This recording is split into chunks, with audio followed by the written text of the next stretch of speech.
Many of those who made it onto Tough Enough, the reality show that saw hopefuls vying for a WWE contract and a shot at superstardom, went on to have decent careers, whether they actually won the thing or not. Many more who would go on to wrestle for WWE, TNA, AEW, and beyond tried out for the show, either by sending an audition tape or actually going to a casting call in the hopes of getting berated by Taz or told they were boring by Kevin Dunn. They didn't get their 15 minutes of reality fame, but these guys and gals did just fine for themselves, even if WWE Meets the Real World didn't want them. I'm Adam Pachisi from Cultaholic Wrestling, and these are 10 wrestlers you didn't know tried out for Tough Enough. Join us.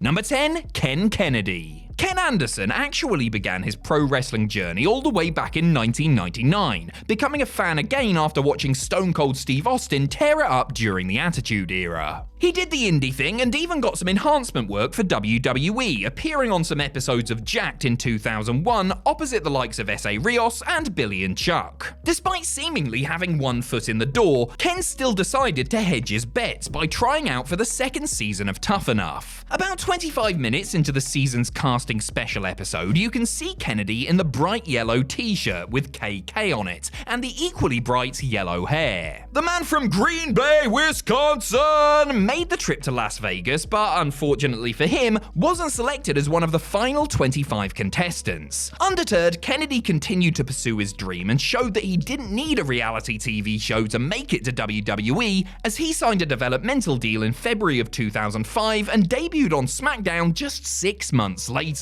Number 9, Melina. The lovely Melina started her wrestling training in 2000 at Jesse Hernandez's School of Hard Knocks. She attempted to fast-track her way to WWE by signing up for Tough Enough Season 3, no doubt inspired by the likes of Nydia, Jackie Gader, and Linda Miles, who all received contracts in the first couple of seasons. Melina made it to the final 25 and can be spotted in the first episode of the show, where the trainers, judges, and producers of the show whittle the hopefuls down to the final 11. Sadly, Melina didn't quite make the cut, though she was encouraged by Al Snow to keep working towards her goal away from the competition. The Tough Enough experience wouldn't be a total bust for Melina, however, as it was during the initial stages that she met and began dating John Hennigan, who went on to be crowned co-winner of the series. Melina signed a WWE developmental deal not too long after Tough Enough and was paired with Hennigan, aka Johnny Nitro, in OVW as part of M&M. Number 8, Alexa Bliss. A former cheerleader and professional fitness model, Alexis Kaufman was encouraged by her trainer to apply for the relaunched Tough Enough series. So she did what anyone would do in that situation. She paid a guy $100 to film a video of her in a bikini and cut a promo referring to herself as Baby Swag. Recoiling at the cringiness of it all a decade later, Alexa did say that she believed it was the coolest thing ever at the time and she was excited when she got a call back. She, along with 50 other women, many of them tall models in bikinis, auditioned for Triple H, and Bliss recalled faking him out by joking that she wanted to use WWE as a platform towards becoming Tinkerbell at Disney World. Bliss didn't make the final cut, but she impressed the game and received a tryout, which in turn led to her signing a developmental deal in May 2013. You know, once this whole Lily thing runs its course, I think it's time to bring back Baby Swag. After all, she's fun, flirty, and always loves to be the center of attention, but can turn feisty just like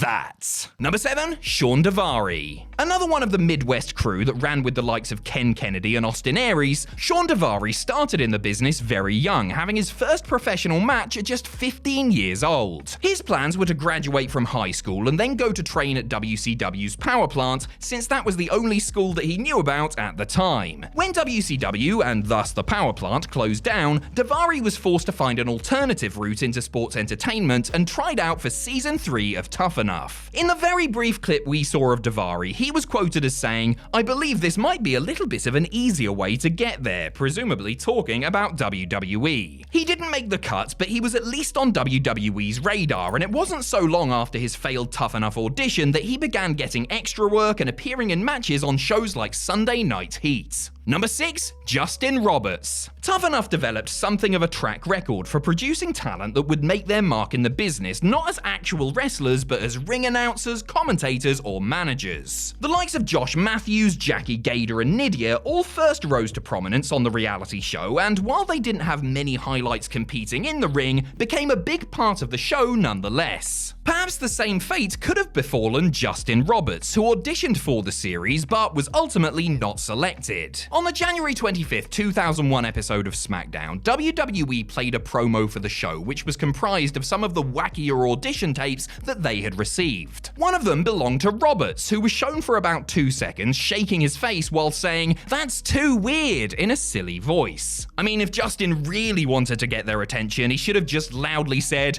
"John Cena!" But alas, he wasn't to know. Roberts was signed by WWE in 2002 anyway. Number 5. Luke Gallows. Luke Gallows, like a product of the bygone territory system, has wrestled absolutely everywhere. So it's perhaps not a surprise to learn that he tried out for the 4th season of Tough Enough, which had a rejigged format and a promise of $1 million contract. Actually 4 years at $250,000 per year, and WWE can cut you after the first year, but that doesn't sound quite as appealing, does it? Young Festus, all 20 years of him, made quite the impression at the tryouts in LA, all for the wrong reasons. During the fitness drills, his shorts kept falling down, and then while attempting to run the ropes, he accidentally launched himself out the ring and fell face first in the sand in front of John Laurinaitis. And it all went downhill from there. Gallows said he started the tryout well and had a decent first day, but the second day really screwed it up for him. That said, I still don't think accidentally flashing the head of talent relations or doing a shoot tope is as embarrassing as being fake Kane.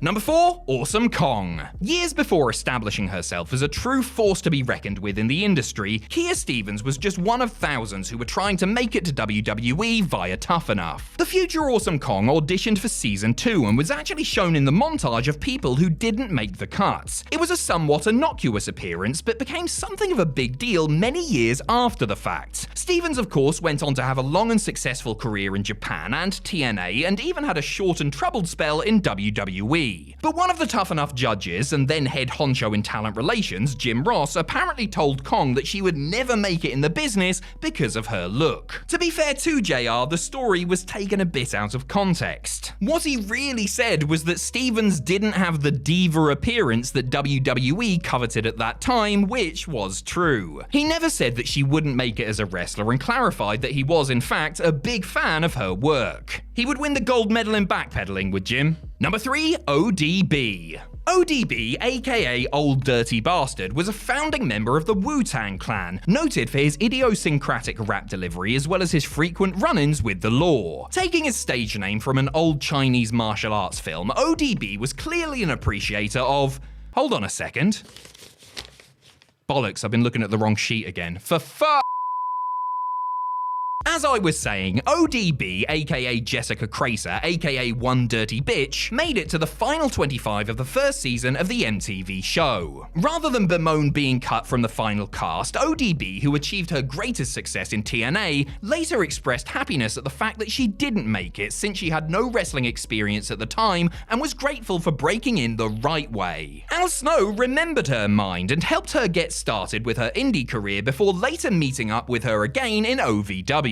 Al later wrote in his books that she was one of his top picks for the show, but the MTV executives voted against him. Number 2. Red Velvet. Before starting on the independent scene and eventually signing with AEW, Stephanie Cardona tried to get Vince McMahon's attention by auditioning for the 6th and final season of Tough Enough. The then 22-year-old sent in an audition tape that began with her cartwheeling her way into frame before talking about how she was a dancer and had training in both boxing and MMA. Clearly having one eye on the gimmick she would eventually portray, she even referred to herself as Red Velvet. WWE showed her tape twice on SmackDown, but she ultimately wasn't selected for the show despite getting through round 1 and having a follow-up interview with a producer. Encouraged by her friends and family, Cardona then sought out a wrestling school, something she previously didn't even know existed, and began her training in earnest. Reflecting on not being selected for Tough Enough years later, Red Velvet admitted it was probably a blessing in disguise, as it opened her eyes on her potential as a wrestler and set her on a path that would incredibly see her one day stand across the ring from Shaq.